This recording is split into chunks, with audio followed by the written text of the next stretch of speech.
Warm greetings from the High 10. It is Everyday Shenanigans on this Monday, August 24th, 2020. Hope you all had a safe and wonderful weekend. I'm going to bring you a story out of Wisconsin. If some of you have not heard this story, a African-American man was shot over the weekend, and he is alive at the moment in stable condition, and I'm going to bring you the said information. I tried to look at different storylines pertaining different articles to bring you the one that had the most detail at the moment. So this is CNN if you need verification for the storyline. Wisconsin police shoot black man as children watch from a vehicle, attorney says. And this was just updated at 12:23. It's now after 1 o'clock Eastern Standard Time. Two Wisconsin police officers are on leave Monday as state authorities investigate why a black man was shot multiple times in the back as he entered the driver's side door of an SUV, officials said, and there is a video in the said commentary. The man's three children, 3, 5, and 8, were in the car, a family attorney said. Identified by Wisconsin's governor as Jacob Blake, the man is in serious condition and fighting for his life. Attorney Ben Crump, who now represents the Blake family, posted a video of the Sunday evening shooting in Kenosha. The footage spread across social media, sparking protests and leading county officials to institute a curfew that remained in place until Monday morning. The shooting came as demonstrators continued to decry police violence in American cities, including the encounters that killed George Floyd and Breonna Taylor. The night before Blake's shooting, protests erupted in Lafayette, Louisiana, after police killed a black man, Trayford Pellerin, 31, outside a convenience store.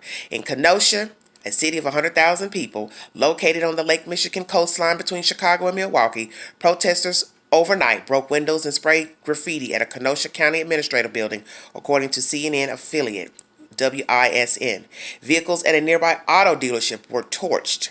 A fire was started at a county courthouse, and officers in tactical gear formed a line to protect the public safety building, the station reported. Before the sun rose Monday, numerous dump and garbage trucks remained smoldering on the street after being set ablaze. The courthouse and the administrative building were closed Monday, and all court hearings for the day are postponed, the county said on Facebook. 911 call reported domestic disturbance. Kenosha officers were called to a domestic incident about 5:11 p.m., police said. The shooting unfolded on a residential street packed with apartment buildings a block from a city golf course. The Lake Michigan shoreline lies about a mile east. In the video clip, an African-American man walks around the front of a gray SUV with two officers a step or two behind him, with one with his weapon trained on the man's back. As the black man enters the driver's side door of his car, the nearest officer grabs the tail of his tank top and 7 shots are heard. The man entering the car appears to go limp. A sustained car horn blares. A woman nearby jumps up and down, apparently in anguish. The police union representing the officers urged the public to withhold judgment until the state Justice Department completes its investigation. As always, the video currently circulating does not capture all the intricacies of highly dynamic incident. We ask that you withhold from passing judgment until all the facts are known and released, said Pete Dietz, president of the Kenosha Professional Police Association. In a tweet, Crump, who represents Floyd's family, says the man was leaving the scene after breaking up a fight between two women.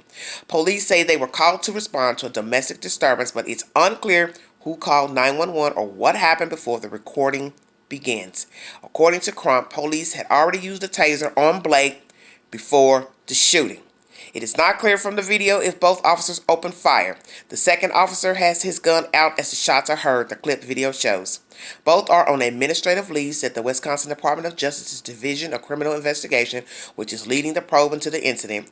All officers are cooperating, the department said. Neither officer has been identified. The state agency claims to submit a report to prosecutors within 30 days. It said, adding no further details are available. Blake is at a Milwaukee hospital. Blake was critically injured in the shooting, said Governor Tony Evers. Tonight, Jacob Blake was shot in the back multiple times in broad daylight, Evers said in a statement. While we do not have all the details yet, what we know for certain is that he is not the first black man or person to have been shot or injured or mercilessly killed at the hands of individuals in law enforcement. Dietz called Evers' statement wholly irresponsible and not reflective of the hardworking members of the law enforcement community. Following the shooting, police said officers rendered aid before the injured man was flown to Froedtert Hospital in Milwaukee. Hope I'm saying that correctly. Okay, the Kenosha Police Department requested the scene be turned over to the Kenosha County Sheriff Department and Wisconsin State Patrol, it said in a statement. Crump said Blake's relatives reached out to his office for assistance. Though police did not provide details on the witnesses, Crump told CNN that Blake's three young sons were inside the vehicle when their dad was shot and tweeted that the kids will be traumatized forever. In a statement announcing the family had retained him, Crump said Blake was trying to de-escalate a domestic incident when police drew their weapons and tasered him. As he was walking away to check on his children, police fired their weapons several times in his back at point-blank range. Blake's three sons were only a few feet away. U.S. Attorney General Bill Barr will provide a briefing on the shooting during a previously scheduled visit to the White House on Monday morning, White House Chief of Staff Mark Meadows said. From what I was briefed on, obviously the video tells a story that's troubling, he said, adding it's too early to tell what happened. This is by CNN, if you need verification for a source. Okay. I don't want to give too much of a commentary because, as they say, everything has not unfolded yet. But what we know of is that a African-American male, 29 years old, was shot going inside his vehicle. It also states that they had used a taser on him, the police, before he got to the car. You will see a video. It does not show what happened before he walks towards the car of a fight between whomever. But the fact is he was walking. Allegedly, they used a taser on him. You can see them pointing guns at him, taser, whichsoever. He continues to walk, obviously not stopping. He gets into his car, and that's when you see an officer pull on the tail of his shirt and shoots him 7 times. Where I have the problem with this is you're saying that you used a taser on him so he wouldn't stop. So what I'm wondering is why he didn't stop. Now, it is best that you always stop. Let me say this before everybody gets hyped and, not to take sides or whatever, because like I said, I don't know everything that happened. But yes, it is always best to do whatever the officers tell you to do. But one thing I also said is, the first article I read tried to make it seem like, well, he went in his car, they don't know if he had a weapon. Commenters giving their commentary, blah, blah, blah. Well, commenters giving their commentary. Well, see, that's the whole point of the story. The man had 3 kids in the car. Perhaps that is why he was going to his car, because the children are sitting in the car. They're watching the father intervene into a fight, be a part of a fight, whichsoever. They're scared, they're hollering, they're screaming. The fight ends. The fight's still going on. I don't know. He walks away from that said fight to check on his children. Who's to say that he wasn't going to check on his children? We can't say that he went to go in his car to get a weapon. Because think about this. Now that you see the video of them following him, what fool is going to leave the scene of an altercation that they were in, tried to stop, which is however it went, walked over to their car, going around because he's coming down and walking in front of the car. What fool is going to do all of this, being asked to stop by the police, mind you, being tased allegedly, to go then reach in their car to get a gun out and their kids are in the car? So he's willing to risk his life for a showdown in front of his kids, injure himself, also risk injuring his children. I didn't think that when I saw the first article on this story. And naturally, all these racist people jumping up, giving their commentary, wanting to say nasty stuff about black people, this and that. See, this is why you should keep your mouth closed before you get all the information. And if you don't have anything kind to say, don't say anything. We know what's going on in this country as African Americans. We know there's a lot of brutality in this country against black on black crime, blue on black crime, crime in general. And I don't believe in comparing a black man who shot a white kid here recently. That don't have anything to do with this, because I don't compare crime. I don't compare races committing crime. Crime is crime, murder is murder. Wrong is wrong. That's the spoken word.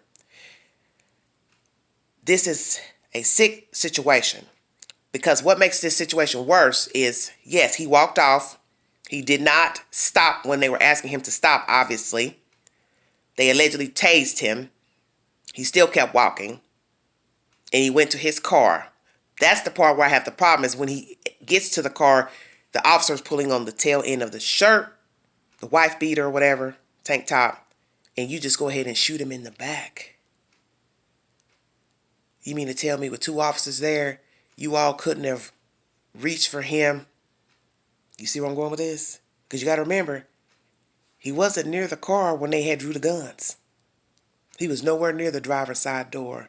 So you mean to tell me you all couldn't have reached out and tased him? You saw the taser wasn't working. You couldn't have went and grabbed him. Two of you couldn't have taken this young man to the ground. He's not a very big guy. Yeah, you see where I'm going with that? You could have put him to the ground in an efficient manner, without a knee to the neck, put handcuffs on him, and put him in the patrol car.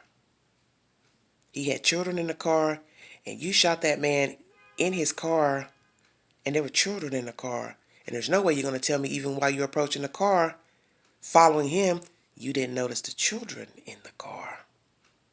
So see, you had ample enough time to de-escalate this situation before he got anywhere near the car. And that's where I have the problem. Prayers for this young man, prayers for the children, his family, the community. My baby sister lives in Milwaukee, and prayers for Milwaukee and all the surrounding places, because I don't know what's going to jump out between now. But as you see, I've read you information that the people have rioted in that town of Kenosha, and praying for the safety of the people there in Kenosha. And no, it's not those people's fault that these cops decided to shoot this guy. Yes, I wish he would have stopped when they asked him to stop, but he did not, and that's water under the bridge. Can't go back. But my thing is, there should have been a better way of taking him down or putting him in handcuffs before he ever reached the car to where you had to use your firearm. That's my opinion. I'll bring you an update when I get information on what actually transpired that day, who was fighting whom, if he was actually breaking up two women, or was he also in the fight himself. I don't know, but that's the said word. The first article states that 6 women were trying, six eyewitnesses said he was trying to break up 2 women from fighting. Now maybe he got mad afterwards. The cops got called. He decided, hey, I'm going to get out of here. Like I said, don't know because I wasn't there. But just bring you the said information. The next couple of days, I'm sure there's going to be all type of versions out there. You decide what you want. But that's the said information coming out of Kenosha, Wisconsin. Prayers for Kenosha. Some people are saying that the governor made an irresponsible comment about the said situation. But maybe he already saw the video and thought, well, there are ways of apprehending a suspect or detaining someone, let's say. And I think we all know that. And that's what's the problem right now with the police right now. And current brutality against all civilians. You all don't know how to ascertain a situation, de-escalate a situation, and nor do you know how to detain a person. You just get gun happy and shoot. That's your easy way. But you should know how to take down a person or detain a person without having to use your firearm. That's my opinion. Like, share, subscribe, drop your comments below. Thanks for joining me. I'll be right back with another video. You all have a safe week. God bless all of you. Mask up. And this is Everyday Shenanigans. Bye-bye.